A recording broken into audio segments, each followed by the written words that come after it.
Global supply chains can be improved, and that's exactly what we're going to talk about. I'm Kurt Trinka, but I don't know enough about global supply chains, so I have Justin Robarge, and I'm the Director of Trade Compliance at Fastenal Company. And we help oversee our global logistics strategy and trade compliance direction. Okay.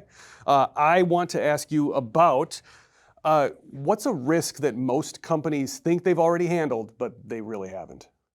History repeats itself, and sometimes in pretty surprising ways. I think that's things that companies overlook to say, well, that event will never happen again, or that was too big of an event. So look at the financial recession, look at COVID, post-COVID recovery. These are major events that are challenging to tackle, and so people don't want to, and they give the excuse, well, it was a one-time off, it won't happen again, so we don't deal with it. And I think that can surprise people when maybe not that exact event, but something similar to that does come back and like, we're maybe not ready for that. COVID, I think, is a very interesting example because even since then, how many once-in-a-lifetime events have happened? Like, you can keep checking them off. Yep. We don't know what it'll be, but something will happen again that you need to anticipate, and they could be those giant events that really throw your playbook out the window. Maybe this is on the same vein, maybe it's not. Tariffs, rebates, there's a lot going on right now. I know you don't have a crystal ball, but what's your take on the situation right now? It's been a roller coaster of a ride. It's like watching this never-ending soap opera that's, every single week there's a new turn, there's a new twist. What's going to happen next? We've been working through this since the original Section 301 tariffs, it feels like. So we're on season 9 now, I guess, of Tariffs of Our Lives, and we don't know what's going to happen next. So it really is challenging to the community, to the trade community. And there's major financial repercussions with not getting this right and trying to navigate that. So there's a lot at stake with this. There's a lot of importance with getting it right. And so I think it's really critical that the companies and those impacted track it, stay close to it, invest in subject matter experts internally or partner with a good third party like a customs house broker to help navigate that, and don't just sit by idly on the sidelines hoping it goes away. This is the new normal. This complexity with trade and tariffs is what we're going to expect to see, I would think, for the next couple of years. And we need to adapt to it. We need to be, I guess, responsive to that and make sure that we don't think, well, this is going to be done soon and then back to business as usual. This is business as usual, I think. So I think that's a great way of saying it. It's changed the industry. I also think we watch very different soap operas, but I'm not saying it's a good show, but it's important. It's the show we got and the show we need to watch. So let's talk about bad supply chain decisions. I'd kind of been thinking about this. What's an example? I know you've got a bunch of them. And then what does that example do to the situation in 6 months or a year? Mm-hmm. An example I would throw is maybe less of a decision and more of a lack of process or governance. It's trusting too much in tribal knowledge. And while that's a good thing to have, you want to have talented, experienced people in your team. You also want to document a process. What happens when that person moves to a new role, gets promoted, goes on vacation, or those type of things? Do you have SOPs? Do you have workflow documentation that can help ensure you have that continuity of a core process? And sometimes that stuff gets missed, and I think that can leave a hole that's either immediately throws your organization into a challenging situation, or sometimes worse yet, it doesn't get discovered for quite some time afterwards. You're like, wait a minute, we've not been doing whatever that is, and we really need to have been doing that. So that is one that I've seen in my experience kind of time and time again with different organizations, that if you do a really good job, things flow, you can have that freedom to move employees around different roles, and those continue. But if you don't keep attention to that, you don't maintain those SOPs, you have to go and dust it off, and you're like, oh, is this still relevant? It was written 5 years ago. It's probably time for an overhaul. 5 years ago was, again, closer to COVID than today. Be a very different playbook. Yep. Okay, let me think here. I had wanted to move on to what's something that people get wrong about diversifying their supply chain. When they think of that, are they thinking of the right things, or is the word throwing them off, diversifying? Where would you take that one? I think there's a lot of ways that you can diversify a supply chain, and it's not just a one-size-fits-all, and there's maybe multiple layers you can put within a specific redundancy strategy. So, for example, You want to add a secondary supplier to a particular part that you need within your supply chain. That's great, but are both suppliers in the same country? Are they both in the same region? Do you have redundancy in terms of that type of situation where maybe you want them in two different global regions so that you help protect from a natural disaster or from supply chain or like logistics related strategies? You can also look at what you have within an inventory depth perspective. Are you going deep enough? Do you have alternative offerings? So maybe you've got less flexibility with having multiple suppliers for a part, but you have an alternative item that maybe not exactly the same, but could fit in a pinch and form, fit, and function. And maybe you do all of those at the same time. So now you've got that several layers of redundancy so that you can really survive a bigger impact to your business and still keep your critical functions flowing, and then communicate about that. So does the rest of your organization understand what those options are, what levers you have to pull when things become a little bit tough?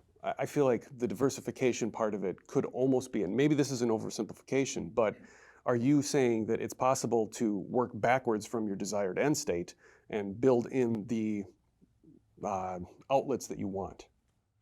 I think so, and I think you can evolve that over time. So you can continue to make minor enhancements, incremental changes.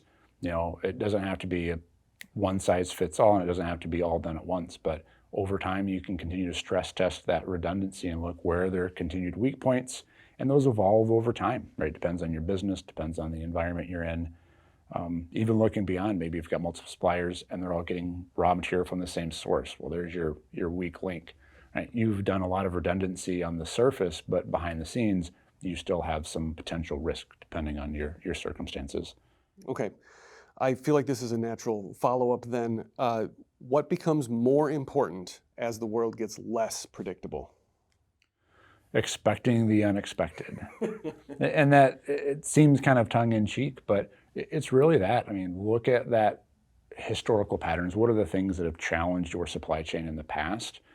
And how do you see those manifesting in the future, right? Maybe a different, acute trigger that would cause something to happen, but how did you respond to that? How did you, anticipate it? Do you have that risk assessment ready so that you can, have at least as much forewarning of those type of events as possible, but know that things are going to happen and that's just business as usual, being able to respond to those type of things. Change is inevitable. Just be ready for whatever change is coming next. Absolutely. Okay. Cool. I have asked you in the past about your favorite topic, AI. Where is AI actually helping today? Not just theoretically. Is there somewhere that you can point to and say, AI is actually doing a great job with XYZ? Yeah, we talked last time about what's coming next with AI and nobody knows. I still think that's kind of the case today. It's still very much a developing story. We're seeing more examples of tangible use cases. Some more aspirational maybe than really driving gains in practice, but we're actively using that as an organization here in Fastenal. I can give a couple examples. I know we've got some really good use cases within our IT department. We've been seeing strong leadership with driving that AI adoption for chat bots and some workflow process automation. I think that's where there's some really immediate wins. Building a report, writing documentation that can drastically be expedited through the use of AI. Okay. There's some shortfalls to some of its application. I think if you're using that as a crutch to doing your own deep dive from a regulatory perspective, it can help guide you to what you need to look at, but then coming and say, all right, there's a new regulation and here's what AI told me about it. You're probably not really living up to your, the proper expectation of due diligence. Can it help you with that? Absolutely. It's not, it's not a replacement for doing the hard work, but there's places in between there that I think we're absolutely driving, things forward. You bring up a good point that has been echoed in many other conversations I've been having lately surrounding AI. The people who are doing the work are still going to be doing the work. The question really becomes, where are the efficiencies that AI can give you so that you get time back in their day? So I think you're spot on with everything else I'm hearing. Yeah, that's all leadership decision and strategic management. You can choose what you want, how you want to use those tools, and I think we've done a really good job as an organization, not only within our departments, but across the company, using that as a tool to empower our teams and let our teams do more with that. Okay. So it all depends on how you choose. It's a choice at the end of the day, how to invest, how to leverage it. And I think we're moving in a very, very positive direction. And I'm excited about the next even 12 months, about the tangible wins that we'll see with that. There's a lot of stuff that's being tested in development right now. We've got some really good proven cases, but we're really seeing that momentum ramp up in very exciting ways. Maybe this is a curveball at this point, maybe it's not, but if you could change one thing in a customer supply chain instantly, magic wand style, what would it be? I have a long list of things. That's fair. I think one thing that really helps us as an organization respond is getting really good visibility to demand. Right? What is needed next? Where is the next widget? What's the volume of that? Where is it going to be consumed at? That's one of the areas. It's the other half of the supply chain equation. It's supply and demand. And if you can get better visibility into what's going to be needed and where, then you can help tailor your supply chain back end, reposition inventory in advance, try and prevent those stockouts before they become meaningful to the business. That's a game changer. And there's some companies that do a really good job, and those are easier supply chains to manage. And there's other ones, for various reasons, that are more complex, whether it's by the nature of their business or because of lack of good data. And I think we've seen a huge investment in tools and solutions around that area, whether it's on-demand tracking, usage reporting, embedding more technology in solutions for product disbursement that you can then track. What are those usage? Do we see cycles with that? Do we see trends? And then pull that back in. So whether it's automated vending, Kanban systems, whatever the case may be, those are great solutions that help solve some of that demand visibility problem. Okay. I like what you're saying there, and I wasn't expecting to hear Kanban, but I should have. That should have just been, of course we're going to go there. I think we're towards the end here, so thank you for your time again. But absolutely, it's a pleasure to be here. Companies that handle disruption well, companies that handle disruption not so well, what separates them? I think a big differentiator in those is the investment in talent. It's having the right people, investing in those people, turning them into subject matter experts, giving them the autonomy to make decisions so they can respond quickly and meaningfully to whatever developing situations they face. Holding them accountable, but giving the authority to do that. And I think we've seen other situations where they're not able to do that. They're hamstrung or they don't have enough authority within their roles. And so you kind of bottleneck the response of an organization. It's too top down and not enough kind of bottom up. And again, we see kind of a decentralized approach with some of our operations. And there's accountability embedded within that, but it allows a much faster response. And I think we've seen a lot of success with that because you're not waiting for direction from executive leadership going, what do we do in this situation? It's too late. You should have already responded to that. So I think that's one of, there's multiple differentiators, but that is a key driver that we've seen success with of how quickly can you respond. And if you respond quickly, you're positioning yourself well for success. The words that I keep hearing are agility and resilience. And absolutely. If people everywhere know what they're doing, how could you not be more agile and resilient? So, yep. Okay. You layer in good communication, everyone's on the same page, and then you're off to the races. You mentioned stress tests earlier, and you run them pretty regularly. Yep. Tell us about the last one. How did that go? What was the stress? What was the problem? Yep. Yeah, it's embedded within our overall operations to constantly kind of dust off that playbook, make sure that, all right, we wrote this, are we keeping it relevant? They should be living documents. They should be living instructions. And then we can test it either there's actual events that occur or just hypothetical. What if this happened? And then what would we do? And you can run the data. There's a lot of conversation around things like digital twins, having that digital supply chain mapped out that you can go through these theoretical exercises. And they're really, really helpful in understanding gaps that you may not have anticipated. Going, what if this happened and how would we respond? And if we do steps A, B, and C, what's the impact? What's the cost? What's the lead time extension? All of those type of things. We run that probably most frequently with tariff changes because we need to these days. Yeah, you have to. And then freight routings, at least within my book of business. Sure. There's other departments that are looking at different areas, but we are constantly saying, what if this routing was no longer available? We can't ship through LA Long Beach, or we can't ship out of this location. And then we have that, reactive plan of here's what we do, and it's instructive if that should ever come to be in the future. Okay. I feel like this is maybe the best time I could ask this, but Okay. I heard that the Connex container is basically the backbone of the global supply chain. Is that true? It's revolutionized freight. I mean, it's Okay. probably the prime driver of why freight costs are as economical as they are. When we go back, prior to the introduction of the standardized container that we know today, a 20-foot, 40-foot box, everything was manually offloaded and loaded on a ship. So that became a huge expense. It was very laborious. You think way, way back of unloading pallets of barrels from, old sailing vessels, and that's kind of that picture in the mind that people have of there's a lot of work to do that. Everything has to be touched multiple times to that journey. And now you've got that single contained unit that goes from ultimate origin to the ultimate destination. And in most cases, it can stay completely intact. So you're securing your freight, you're reducing opportunity for theft, for damage, for incidents along that journey. But then you also don't have to touch it other than automation to move that box from conveyance to conveyance.